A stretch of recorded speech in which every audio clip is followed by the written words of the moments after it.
Hello everyone, welcome to Daim classes. I am Miss Khanam and today we are going to read Geography class 7 का chapter number 3। तो आज इस chapter में हम पढ़ने वाले हैं आज चेंजिंग अर्थ के बारे में, यानी हमारी अर्थ किस तरह से चेंज हो रही है। अर्थ की जो सरफेस है ना उसमें किस तरह से चेंजिंग आ रही है, ठीक है। और हम पढ़ने वाले हैं अर्थ की मूवमेंट को कि अर्थ मूव किस तरह से कर रही है। और तो हम इन चीजों को रिलेट करने वाले हैं कि मतलब अर्थ की चेंजिंग किस तरह से होती है और अर्थ में मूवमेंट क्यों होती है, अर्थ में मूवमेंट होने से क्या होता है, ठीक है। तो रीजन क्या है, अर्थ की मूवमेंट की वजह से क्या होता है, हमारी अर्थ जो है चेंज होती है। तो और अर्थ मूवमेंट में हम पढ़ने वाले हैं एंडोजेनिक फोर्सेस को और एक्सोजेनिक फोर्सेस को, ठीक है। और फिर हम पढ़ने वाले हैं अर्थक्वेक को, ठीक है। अर्थक्वेक, वोल्केनो, रिवर्स, वाइंड और भी कई सारी चीजों को हम इस चैप्टर में कवर करने वाले हैं। तो चलिए शुरू करते हैं इस लेक्चर को। कि देखो, lithosphere is broken into a number of plates known as lithospheric plates. Lithosphere जो है ना, लिथोस्फीयर जानते हो ना, लिथोस्फीयर क्या है, हमारे अर्थ की सॉलिड पोर्शन है ना, हमारे अर्थ की सॉलिड पोर्शन है जिसे लिथोस्फीयर कहते हैं। तो लिथोस्फीयर क्या है, ये कई सारे प्लेट्स में बढ़ जाता है और कई सारे प्लेट्स में बढ़ जाती है ना, तो इसे क्या कहते हैं, लिथोस्फेरिक प्लेट्स के नाम से जाना जाता है, ठीक है।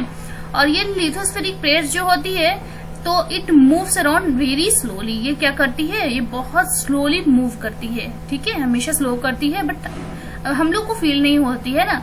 और ये किस तरह मूव करती है, तो देखो ईच ईयर जो है ना ये फ्यू मिलीमीटर्स ही मूव कर पाती है, ठीक है। कुछ ही मिलीमीटर्स ईच ईयर मूव कर पाती है, ठीक है। और ये मूवमेंट क्यों होती है ये लिथोस्फेरिक प्लेट्स में, तो मूवमेंट क्यों होती है, तो movement of the molten because of the movement of the molten magma inside the earth, ठीक है।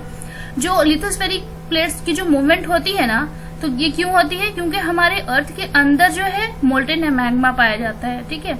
और वो मोल्टेन मैग्मा क्या होती है, मूव करती रहती है। उसके मूव करने की वजह से लिथोस्फेरिक प्लेट्स जो है वो मूव करती रहती है। आप जानते हो ना, हमारी अर्थ जो है वो डिवाइडेड है 3 पार्ट्स में, है ना। फर्स्ट जो ऊपर वाला अपर मोस्ट लेयर है वो क्या कहलाता है, क्रस्ट कहलाता है, ठीक है। और जो क्रस्ट के ठीक नीचे लाई करती है वो क्या है, मेंटल है ना। और जो सेंटर में है वो कोर है, ठीक है। तो मेंटल में जो है मोल्टेन मैग्मा पाया जाता है, ठीक है। तो वहां पे मोल्टेन मैग्मा जो है वो मतलब मूव करती होती है और मोल्टेन मैग्मा के मूव करने की वजह से लिथोस्फेरिक प्लेट्स मूव करती है, ठीक है। अब देखो, मोल्टेन मैग्मा जो है वो सर्कुलर मैनर में मूव करती रहती है और movement of these plates cause changes on the surface of the earth. अब इस तरह की जो मतलब ये जो प्लेट्स जो है ना, ये प्लेट्स मूव करती है तो हमारे अर्थ की जो सरफेस है उसके अंदर वो चेंजिंग लाती है, ठीक है। और जैसे हमारी अर्थ की जो मूवमेंट है वो डिवाइडेड होती है उनके फोर्स के बेसिस पे। तो के मतलब अर्थ की जो मूवमेंट हो वो किस फोर्स से मतलब मूव कर रही है, ठीक है। उसमें फोर्स कैसा लग रहा है, इंडोजेनिक फोर्स लग रहा है या एक्सोजेनिक फोर्स लग रहा है, तो ये उसके अकॉर्डिंग इसे डिवाइड किया गया है। अब इंडोजेनिक फोर्सेस क्या होता है, तो वो फोर्सेस होता है जो कि मतलब इंटीरियर ऑफ द अर्थ, ठीक है, अर्थ के नीचे से लगाया जाता है ना, act in the interior of the earth. जो अर्थ के अंदर से जो एक्ट करती है ना, जो वर्क करती है फोर्सेस, वो कहलाती है एंडोजेनिक फोर्सेस। और दैट फोर्सेस, देखो, forces that work on the surface of the earth, और जो फोर्सेस सरफेस के ऊपर वर्क करती है ना, अर्थ के सरफेस के ऊपर, वो कहलाती है एक्सोजेनिक फोर्सेस। आ रहा समझ में, इंडो मीन्स इनसाइड, ठीक है, इनसाइड, और exo means outside, that is the thing, ठीक है। अब देखो यहाँ पे अर्थ की मूवमेंट्स को दिया हुआ है, अर्थ की मूवमेंट्स को डिवाइड किया हुआ on the basis of force, ठीक है। तो endogenic forces and exogenic forces, I hope कि ऐसे ही याद हो जाएगा, है ना। एंडो मीन्स इनसाइड और एक्सो मीन्स आउटसाइड। और जेनिक से क्या होता है, ओरिजिन। जेनिक से ओरिजिन मतलब शुरुआत होता है, इनसाइड अंदर से शुरू होना, ठीक है, अर्थ के अंदर से जो फोर्स लगता है। तो एंडोजेनिक फोर्सेस जो होते हैं ना वो सडन फोर्सेस भी हो सकते हैं, sometimes it produces sudden forces और sometimes it produces diastrophic forces, ठीक है। तो सडन फोर्सेस है तो आपको समझ में आ रहा हो ना, सडन फोर्सेस क्या है, ये अचानक से जो कोई फोर्स लगती है, ठीक है, और डायस्ट्रोफिक फोर्सेस जो है जो धीरे धीरे मतलब स्लो मोशन में वर्क करता है, वो फोर्सेस होता है डायस्ट्रोफिक फोर्सेस। ठीक है। और जब हम सडन फोर्सेस की बात करें तो सडन फोर्सेस में आता है अर्थक्वेक। ठीक है। अर्थक्वेक क्या होता है, अचानक से आती है ना। और वोल्केनो भी अचानक से होती है। लैंडस्लाइड्स भी बहुत ही अचानक, मतलब बहुत सडन फोर्सेस लगती है इन सब में, है ना। और ये इनसाइड एंडोजेनिक फोर्सेस हैं, इनसाइड द अर्थ। ये सारा प्रोसेस जो है, जो ये सारे फोर्सेस जो हैं वो अर्थ के अंदर लगती है, अर्थ के नीचे से होता है ना। और डायस्ट्रोफिक फोर्सेस की बात करें तो ये क्या बनाता है, ये माउंटेन, वहां पे माउंटेन वगैरह बनती है यहाँ पे, है ना। माउंटेन क्या बनती है, ऐसा तो नहीं ना माउंटेन 24 घंटे में बनकर खड़ा हो गया, है ना, रातों रात बनकर खड़ा हो जाता है, ऐसा तो नहीं है ना। माउंटेन बनने में थोड़ा टाइम लगता है, ये स्लो मोशन में वर्क करता है ना। ये जो फोर्सेस जो लगते हैं ना डायस्ट्रोफिक फोर्सेस, ये स्लो मोशन में होता है। ठीक है। तो इस तरह से मतलब माउंटेन धीरे धीरे बनती है। और मैं आपको बताई हूँ ना माउंटेन किस तरह से बनती है, जब आपस में जब टेक्टोनिक प्लेटें आपस में टकराती है तो क्या होती है, अर्थ की जो सरफेस जो है वो धीरे धीरे अपलिफ्टमेंट हो जाती है ना, अपलिफ्टमेंट होती जाती है। और अपलिफ्टमेंट होकर धीरे धीरे जो है वो माउंटेन बन जाता है। ठीक है। तो इस तरह से हमारा माउंटेन का ओरिजिन हो जाता है। और अब हम जानेंगे एक्सोजेनिक फोर्सेस। एक्सो मीन्स आउटसाइड, अर्थ के आउटसाइड जो फोर्सेस लगती है। ठीक है। तो एक्सोजेनिक फोर्सेस में हम पढ़ने वाले हैं इरोजनल एंड डिपोजिशनल। इरोजनल से समझ में आ रहा है, इरोजनल से क्या है, मतलब इरोज कर देना, वहां से वियरिंग अवे कर देना, है ना, उड़ाकर कहीं ले जाना। और डिपोजिशनल मीन्स कहीं पे डिपॉजिट कर देना। ठीक है। अब रिवर है, इसमें हम रिवर पढ़ने वाले हैं, वाइंड पढ़ने वाले हैं और सी वेव्स पढ़ने वाले हैं। रिवर में हम देखेंगे, देखो रिवर में भी होती है ना, जैसे अगर मैं आपको ऑलरेडी बता चुकी हूँ, जैसे हिमालय है, हिमालय से रिवर बह रही है ना, रिवर हिमालय से बह रही है। ये देखो ये हिमालय है। ठीक है। यहाँ से रिवर फ्लो कर रही है। अब ये रिवर फ्लो कर रही है तो अपने साथ साथ क्या लेकर के आएगी, अपने साथ साथ कई सारे रॉक्स वगैरह को तोड़ते फोड़ते हुए लेकर के आएगी, इरोज करेगी यहाँ से, है ना, यहाँ से लेती आएगी, अपने साथ साथ इरोज करके आएगी और कहीं कहीं पे डिपॉजिट करती जाएगी। एक जगह पे तो डिपॉजिट करेगी नहीं, कहीं कहीं पे ये डिपॉजिट करती जाएगी। तो ये इस तरह से हमारा क्या होता है, अर्थ का जो लैंड फॉर्म्स है वो, मतलब जो भी यहाँ पे जो चेंजिंग आती है, फॉर्मेशन होती है और डिस्ट्रक्शन होती है, तो वो किस वजह से होती है, रिवर, वाइंड, सी वेव्स, ग्लेशियर्स, ये वर्क करती है ना फॉर्मेशन और डिस्ट्रक्शन में। यहाँ पे एक्सोजेनिक फोर्सेस की वजह से होता है ना। एक्सोजेनिक फोर्सेस की वजह से भी होता है और एंडोजेनिक फोर्सेस की वजह से भी होती है, क्योंकि हमारी अर्थ पे कुछ नए भी बनते हैं, तो कुछ जो पुराने होते हैं वो भी डिस्ट्रक्ट हो जाते हैं, है ना। तो इस तरह की चेंजिंग हमारी अर्थ में होती रहती है। अब वाइंड क्या करती है, कहीं पे मिट्टियां हैं, है ना, मिट्टियों के ढेर हैं, यहाँ पे वाइंड चली, हवा चली, तो क्या करेगा, मिट्टियों को इरोज करके वो दूसरी जगह पे डिपोजिट कर देता है। तो इस तरह से नए सरफेस बन जाते हैं, है ना, वहां पे फॉर्मेशन हो जाती है। फिर सी वेव्स है, ग्लेशियर्स है। तो इस तरह से ये काफी सारी चेंजिंग लाते रहते हैं। ठीक है। अब देखो ये सब, हाँ ये तो बता चुकी ना, एंडोजेनिक फोर्सेस जो है कभी कभी सडन मूवमेंट्स प्रोड्यूस करते हैं और कभी कभी स्लो मूवमेंट्स प्रोड्यूस करते हैं। ठीक है। और जैसे कि अर्थक्वेक और वोल्केनोज। ठीक है। एंडोजेनिक फोर्सेस में क्या होता है, अर्थक्वेक और वोल्केनोज। अर्थक्वेक क्यों कहा गया, क्योंकि देखो अर्थक्वेक जो है ना, मतलब एंडोजेनिक फोर्सेस से प्रोड्यूस होता है अर्थक्वेक और वोल्केनोज। अब कैसे होते हैं, अर्थ के अंदर जो प्रोसेस होती है, जो फोर्स लगती है, उससे होती है उससे होती है अर्थक्वेक। ठीक है। अब देखो, अब हम पढ़ने वोल्केनो के बारे में। वोल्केनो क्या है, volcano is a went opening in the earth crust through which molten material erupt suddenly. ठीक है। ये देखो, ये है वोल्केनो, यहाँ पे ये देख रहे हो वोल्केनो है, ये मेंटल है, अर्थ का पार्ट, बीच वाला पार्ट जो है ना, ये मेंटल। यहाँ पे क्या है, यहाँ पे मोल्टेन मैग्मा है। ये मोल्टेन मैग्मा यहाँ पे देखो ओपनिंग है, वेंटल। ठीक है। ये वेंट है, इसको क्या कहते हैं, इसे क्रैटर भी कहते हैं। ओपनिंग, यहाँ पे माउथ खुला हुआ है, तो अभी अपना रास्ता ढूंढेगा ना, तो यहाँ पे इसे रास्ता मिल गया मोल्टेन मैग्मा को निकलने के लिए, बिल्कुल जो फायरी रेड वे में होकर के जो जा रहा है, बिल्कुल लावा जैसा, है ना। तो ये यहाँ से निकलकर सडनली इरप्ट करता है। ठीक है। और सडनली इरप्ट करता है तो कुछ कुछ लावा इधर निकलता है। देखो इस तरफ लावा निकल रहा है ना, इस तरफ ये लावा निकल रहा है। और ये जब लावा निकलेगा अपने साथ साथ, तो अपने साथ साथ जो है ना ये कुछ गैसेस और ऐश भी लेकर आएगा, है ना। देखो ऐश, कुछ लावा निकल रहा है तो कुछ राख वगैरह भी तो होगा ना इसके साथ, और कुछ गैसेस भी होंगे, ठीक है। अब वो देखो, तो इसी तरह से लिथोस्फेरिक प्लेट्स जब मूव करती है ना तो अर्थ में वाइब्रेशन होती है, ठीक है। इसी तरह से क्या होती है, जब लिथोस्फेयर मूव करती है तो अर्थ में वाइब्रेशन होती है, और ये कभी कभी वाइब्रेशन जो है ना पूरे अर्थ के सरफेस पे फील किया जा सकता है, क्योंकि ये कभी कभी पूरे अर्थ के सरफेस पे भी ट्रेवल कर सकती है। और यही वाइब्रेशन क्या कहलाती है, अर्थक्वेक्स कहलाती है, ठीक है। जो भी लिथोस्फेरिक प्लेट्स के मूवमेंट की वजह से जो वाइब्रेशन होती है हमारे अर्थ पे, वो वाइब्रेशन को अर्थक्वेक कहते हैं, ठीक है। और जहाँ पे वाइब्रेशन होती है ना, जहाँ पे मूवमेंट होती है, ठीक है, अर्थ के क्रस्ट, अर्थ का क्रस्ट है ना अपर लेयर, ठीक है। तो जहाँ पे मूवमेंट होती है ना, वो मूवमेंट कहलाती है, वहां पे वो प्लेस कहलाती है फोकस, ठीक है, जिस जगह पे मूवमेंट होती है। और ठीक फोकस के ऊपर वाला एरिया, बिल्कुल अबव में जो बिल्कुल सेंटर में पड़ता है, वो क्या कहलाता है, एपी सेंटर कहलाता है, ठीक है। और वाइब्रेशन जो है वो आउटवर्ड करती है एपी सेंटर से एज वेव्स, मतलब एपी सेंटर के पास वाला एरिया बिल्कुल जो होता है वहां से वो आउटवर्ड करने लगती है, फैलने लगती है, ठीक है। और जहाँ पे एपी सेंटर होता है ना, वहां बहुत ज्यादा मात्रा में डिस्ट्रक्ट फैलाती है अर्थक्वेक, ठीक है, क्योंकि वो फोकस के बिल्कुल ठीक ऊपर पड़ती है ना, इस वजह से वहां पे बहुत ज्यादा डिस्ट्रक्शन होती है, ठीक है।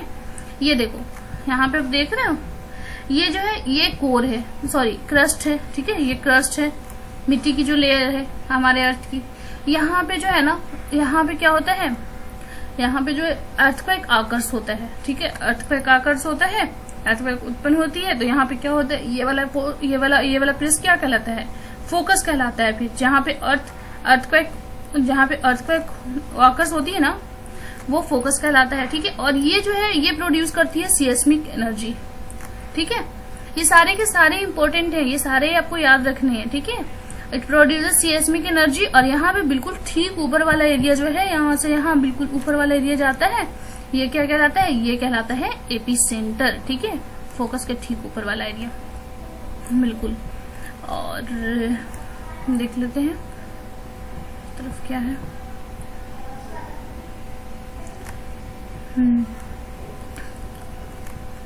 देखो इस तरफ यहाँ पे है कुछ, डू यू नो वाला पार्ट देख लो। यहाँ पे जो है ना 3 टाइप्स ऑफ अर्थक्वेक वेव्स, ठीक है। अर्थक्वेक के 3 टाइप्स हैं, एक पी वेव्स है जो लॉन्गिट्यूडनल वेव्स कहलाता है, और ये प्राइमरी वेव्स भी होते हैं, ठीक है।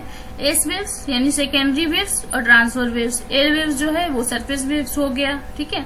तो ये 3 टाइप्स होते हैं अर्थक्वेक के, वेव्स होते हैं। इस वेव्स में अर्थक्वेक जो है वो अकर होती है, ठीक है। ये सारे वेव्स जो है ना, P waves, S waves, L waves, ये सारे वेव्स को हम पढ़ने वाले हैं नेक्स्ट चैप्टर में। अभी हमें इतना ही पढ़ना है, ठीक है। इन सारी चीजों को हम डिटेल में देखेंगे, बट अभी नहीं देखेंगे।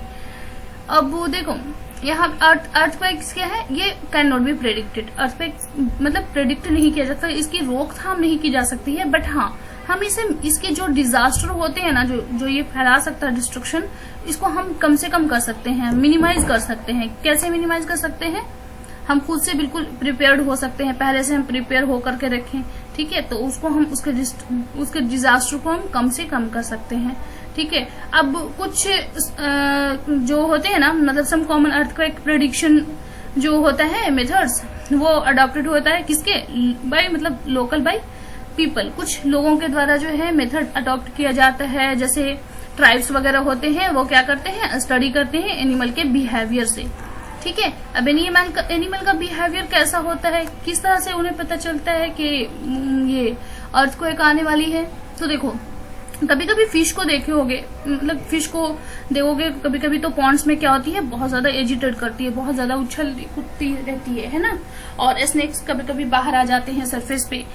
तो क्यों होता है ऐसा, वो फिशेज क्यों उछलती है, और ट्राइब्स को कैसे पता चलता है कि हाँ मतलब अर्थक्वेक आने वाला है ना। तो देखो ये हमारा सरफेस है, ये हमारा सरफेस है, अर्थ की सरफेस है, ठीक है, जमीन है। अब ये ओशन है, ये ओशन है। अब देखो ओशन है, यहाँ पे पानी है, तो नीचे भी तो जमीन होगी तभी तो ओशन है, वहां पे भी तो लैंड मासेस है ना। तो देखो यहाँ पे जो जमीन है, यहाँ पे क्या होगा, वाटर वगैरह है। तो अब देखो ना, वाटर में ज्यादा मूवमेंट होती है ना। तो यहाँ पे जब अर्थक्वेक आने वाला होगा तो वाटर में वाइब्रेशन, जब अर्थ पे वाइब्रेशन होती है, ठीक है, तो वाइब्रेशन होने की वजह से क्या होगी, यहाँ पे मूवमेंट, वाटर में मूवमेंट ज्यादा होगी। और जब मूवमेंट ज्यादा होगी तो फिशेस को मतलब बेचैनी होगी कि किस तरह से, मतलब क्यों ये इतनी मूवमेंट क्यों हो रही है ना। तो इतनी इस तरह से बेचैनी होती है तो वो बिल्कुल घबरा करके मछलियां जो है ना वो उछलने कूदने लगती है, ठीक है। तो इससे लोग समझते हैं कि हाँ मतलब अर्थक्वेक आने वाला है। अच्छा, स्नेक्स की बिल जो होती है काफी गहरी होती है, ठीक है। तो उन्हें पता चल जाता है कि हाँ अर्थक्वेक आने वाला है, इसलिए वो स्नेक्स ये बिल से अपने बाहर आ जाते हैं अपनी सेफ्टी के लिए, ठीक है। अब देखो यहाँ पे कुछ केस स्टडी है जो कि बता रहा है अर्थक्वेक हिट्स भुज के बारे में बता रहा है। भुज कहाँ पे है, भुज जो है गुजरात में है ना। और यहाँ पे हुआ था 26 जनवरी 2001 को हुई थी ये अर्थक्वेक आई थी, ठीक है। जिसका मतलब मेजरमेंट किया गया था ना, तो 6.9 रिक्टर स्केल पे मेजरमेंट किया गया था, ठीक है। मतलब बहुत ज्यादा आया था यहाँ पे। और यहाँ पे तो डिजास्टर, मतलब बहुत ज्यादा डिस्ट्रक्शन हुआ था उस टाइम पे, क्योंकि 6.9 कम नहीं, बहुत ज्यादा है, समझे। मतलब इसकी इंटेंसिटी जो है ना बहुत ज्यादा थी, ठीक है। और 26 जनवरी 2001 को, ये तो वैसे ही याद रहेगा, काफी अच्छा 26 जनवरी है ना, मतलब पॉपुलर है, रिपब्लिक डे का टाइम है। अब देखो यहाँ पे जो है स्कूल में क्या हुआ था, 971 स्टूडेंट्स जो है ना यहाँ पे किल्ड हो गए थे, ठीक है। और 31 टीचर्स जो हैं वो भी किल्ड हो गए थे। वो भी ये अर्थक्वेक जो आई थी ना इसकी वजह से वो मारे गए थे, ठीक है। तो बहुत ज्यादा यहाँ पे डिस्ट्रक्शन फैला था। फिर मतलब 3 days after quake concern rose about food, blankets and medicinal supplies not reaching everyone. तो इस तरह से मतलब हर किसी के पास मेडिसिनल सप्लाईज नहीं पहुंच पा रहा था, ब्लैंकेट, फूड वगैरह नहीं पहुंच पा रही थी, ठीक है। उससे मतलब फायर वगैरह काफी लग गया था। तो इस तरह से यहाँ पे आई थी बहुत ज्यादा। अब देख लेते हैं हम यहाँ ये डू यू नो वाला पार्ट। इसमें क्या है, ये कह रहा है कि अर्थक्वेक जो है ना, अर्थक्वेक मेजर्ड किया जाता है एक मशीन से, ठीक है। उसके लिए एक मशीन आती है, तो वो मशीन क्या होती है, सिस्मोग्राफ होती है, ठीक है। और अर्थक्वेक की जो मतलब मैग्नीट्यूड जो होती है ना, मैग्नीट्यूड या इंटेंसिटी, वो मेजरमेंट की जाती है रिक्टर स्केल पे, ठीक है। इससे पता चलता है कि हाँ कितने इंटेंसिटी से आई थी अर्थक्वेक, ठीक है। और अगर 2.0 या 2.0 से लेस रहती है, मतलब इसकी मेजरमेंट की जाती है, इसकी इंटेंसिटी रहती है अर्थक्वेक की, तो वो फेल्ट की जाती है, बस थोड़ी बहुत फील होती है कि हाँ अर्थक्वेक है, आई थी, ठीक है। बट अगर 5.0 तक रहती है इसकी मतलब इंटेंसिटी, तो ये जो है ना हल्की फुल्की चीजों को बस गिरा सकती है, हल्की फुल्की चीजों को बस डैमेज कर सकती है, ज्यादा कुछ वो डैमेज नहीं करती है। बट अगर 6 मतलब क्या है यहाँ पे, बट अगर 6.0 हाई तक हो तो ये क्या करती है, ये जो है ना मतलब कंसीडर किया जाता है कि काफी हाइयर मैग्नीट्यूड है, ठीक है। और देख रहे हो ना यहाँ पे 6.0 को कंसीडर किया जाता है हाइयर मैग्नीट्यूड को। और गुजरात जो भुज में हुआ था तो वो क्या हुआ था, वो जो है वहां पे मतलब 6.9 है ना, 6.9 था। तो सोचो कितना ज्यादा डिस्ट्रक्शन हुआ होगा, ठीक है, इतना ज्यादा आया था। और अगर 7.0 तक है तो वो मतलब बिल्कुल मेजर अर्थक्वेक्स माना जाता है, ठीक है। ये सारी चीजें तो हम लोग पढ़ चुके हैं। अब हम कुछ देखेंगे यहाँ पे कि अर्थक्वेक अगर आए तो किस तरह से हम लोग अपने आप को सेफ रख सकते हैं, किस तरह से हम लोग अपने आप को प्रिपेयर कर सके उससे सेफ रहने के लिए, ये चीजें देखेंगे। कहाँ पे शेल्टर लेनी है ना। तो देखो सेफ स्पॉट क्या है, अगर अर्थक्वेक आने वाली है तो अपने आप को खुद से पहले ना प्रिपेयर रखो, ठीक है। जैसे अगर अंडर किचन कॉर्नर है तो किचन कॉर्नर के अंदर चले जाओ, ठीक है। टेबल और डेस्क वगैरह के नीचे बैठ जाओ, है ना। जैसे आप स्कूल में हो तो स्कूल के बेंच के नीचे चले जाओ, ठीक है। तो इस तरह से आप, क्योंकि इस तरह से आप बच सकते हो, क्योंकि अगर छत पे गिरेगी तो डायरेक्ट आपके ऊपर नहीं गिरेगी, वो बेंच पे या टेबल पे गिरेगी, है ना। तो इस तरह से आप सेफ रह सकोगे। या फिर अगर कहीं पे मतलब कुछ बेंचेस वगैरह उस तरह से नहीं है तो आप ये मतलब दीवार है ना, वॉल है, तो वॉल के आप बिल्कुल कॉर्नर पे आप जाकर के लग सकते हो, ठीक है, कॉर्नर पे। क्योंकि वहां पे पिलर होती है तो पिलर की वजह से रूफ जो है वहां पे डैमेज नहीं, रूफ वहां पे अक्सर गिरती नहीं है, क्योंकि पिलर काफी मजबूत होती है ना, तो रूफ गिरती नहीं है, तो इस वजह से आप वहां पे सेफ रह सकते हो। अच्छा क्या है, स्टे अवे फ्रॉम, मतलब इन सारी चीजों से दूर रहना है, जैसे फायर प्लेस से, आग लगने वाली जगहों से, और जैसे जहाँ पे चिमनी वगैरह है, कुछ विंडोज वगैरह होते हैं ना जिसमें क्या होते हैं, मिरर्स वगैरह लगे होते हैं, है ना, और पिक्चर फ्रेम्स होते हैं, तो इन सारी चीजों से दूर रहना होता है।